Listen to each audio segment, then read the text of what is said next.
வணக்கம் நண்பா. இது உங்கள் ரெஸ்லிங் ஃபேமிலி 2.2. இன்னைக்கு வீடியோல பார்க்க போறது என்னன்னா, உங்களோட சிஎம் பங்க பத்தி தான் பார்க்க போறோம். நம்மளோட சிஎம் பங்க் வந்து ஒரு இன்டர்வியூ அட்டெண்ட் பண்ணியிருக்காரு. அதாவது ஒரு ஷோ அட்டெண்ட் பண்ணியிருக்காரு. அந்த ஷோல நம்மளுடைய சிஎம் பங்க் கிட்ட பல கேள்விகள் கேட்கப்பட்டிருக்கு. அதுல குறிப்பா நீங்க வந்து இப்போ வந்து WWE ல இருக்கீங்க. இதுக்கு முன்னாடி நீங்க AEW ல இருந்தீங்களே, அந்த AEW பத்தி நீங்க சொல்லுங்க அப்படின்னு சொன்னதுக்கு, நம்மளுடைய சிஎம் பங்க் சொன்னது என்னன்னா, அதாவது WWE ஒப்பிடையில AEW அப்படிங்கிறது ஒண்ணுமே கிடையாது. நான் வந்து WWEலேருந்து வெளியில போனேன். நான் 10 வருஷமா அதாவது நான் எந்த ஒரு ரெஸ்லிங் கம்பெனிக்குமே போகாம நான் சும்மா தான் இருந்தேன். ஆனா, நான் WWE விட்டு போனத விட, நான் AEWக்கு போனது தான் நான் பண்ண ஒரு மிகப்பெரிய தப்பு. WWE ஒப்பிடையில AEW அப்படிங்கிறது ஒண்ணுமே கிடையாது. அதெல்லாம் சும்மா வேஸ்ட்டு.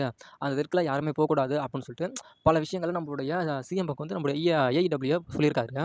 அதுக்கு நம்மளுடைய அ எட்ஜ் இருக்கார்ல, அதாவது WWEல எட்ஜ்.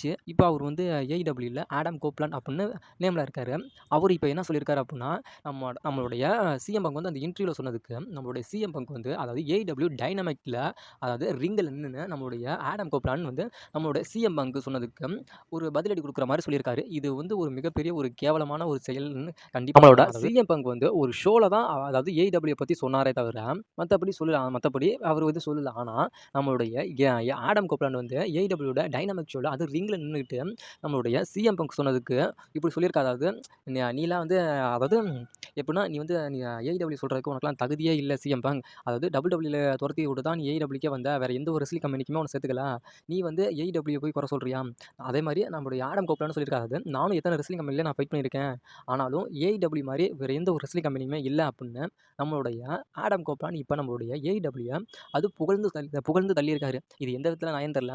மொத நம்மளுடைய ஆடம் கோப்லாண்ட் சொல்றாங்கல்ல, AEWல இருக்கார்ல, அவரு வந்து WWE தான் முன்னாடி எட்ஜ்ன்னு இருந்தாரு. நம்மளுடைய ஆடம் கோப்லாண்ட வளர்த்து விட்டதே யாரு அப்டின்னா, நம்மளுடைய WWE தான். அந்த WWEவே இப்ப நம்மளுடைய எட்ஜ் வந்து அந்த WWE அப்படிங்கிறதுலாம் ஒண்ணும் இல்ல. அதாவது AEW தான் இப்ப டாப் அப்படின்னு சொல்லி நம்மளுடைய அ ஆடம் கோப்லாண்ட் வந்து நம்மளுடைய AEW வந்து தூக்கியும், நம்மளுடைய WWE ஒரு தரமட்டமாவும் சொல்றாரு. இது எந்த விதத்தில நியாயம்னு சத்தியமா தெரியல.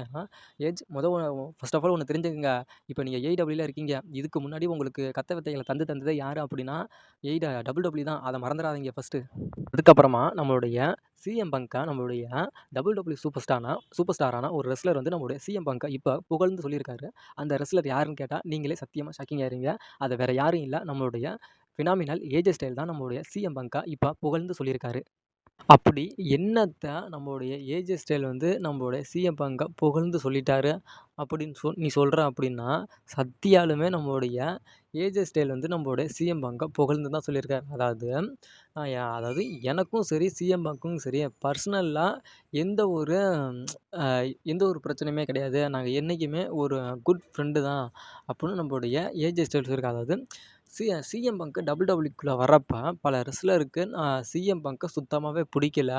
ஆனாலும் ஏன்னா, எதனால சிஎம் பங்க்க புடிக்கல அப்புட்ன்னா, சிஎம் பங்க் WWEல இருக்கிறப்ப பண்ண சில செய்கைகளால அதாவது திரும்பி ரிட்டர்ன் வரப்ப நம்ம WWEல இருக்க சூப்பர் ஸ்டார் பாதி பேத்துக்கு சிஎம் பங்க்க சுத்தமாவே புடிக்கல. ஏன்னா, சிஎம் பங்க் வந்தா பல பிரச்சனைகள் பண்ணுவான் பேக் ஸ்டேஜ்ல.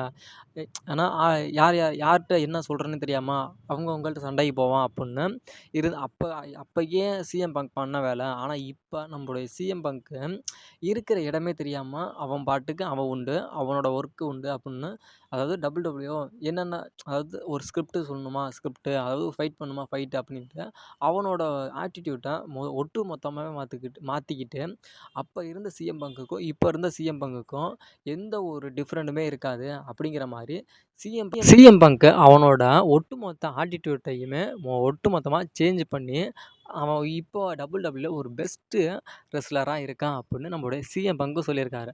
அது இல்லாம நம்மளுடைய ஏஜ் ஸ்டைல் இன்னொரு விஷயம் சொல்லியிருக்காரு. அது ஃபியூச்சர்ல எனக்கும் சிஎம் பங்க்குக்கும் ஒரு மேட்ச் வந்தா அது உண்மையிலுமே நல்லாயிருக்கும். அதுவும் அதாவது நானும் சிஎம் பங்க்கும் ஃபேஸ் டூ ஃபேஸ் நிக்கிற செக்மெண்ட் உண்மையிலுமே வேற லெவலா இருக்கும் அப்படின்னு நம்மளுடைய ஏஜே ஸ்டைலே சொல்லியிருக்காரு. ஃபியூச்சர்ல நம்மளுடைய சிஎம் பங்குக்கும், நம்மளுடைய ஏஜே ஸ்டைலுக்கும் மேட்ச் வருமா அப்படிங்கிறத நம்ம வெயிட் பண்ணி பார்க்கலாம். ஏன்னா WWEல ஒர்க் பண்ண 2 ரெஸ்லர் வந்து நம்மளுடைய சிஎம் பங்க புகழ்ந்தும் சொல்லியிருக்காங்க. அதே மாரி தாழ்த்தியும் சொல்லியிருக்காங்க. இத பத்தி என்ன நினைக்கிறீங்கன்னு உங்களோட கருத்த மறக்காம கமெண்ட் செக்ஷன்ல கமெண்ட் பண்ணுங்க நண்பா.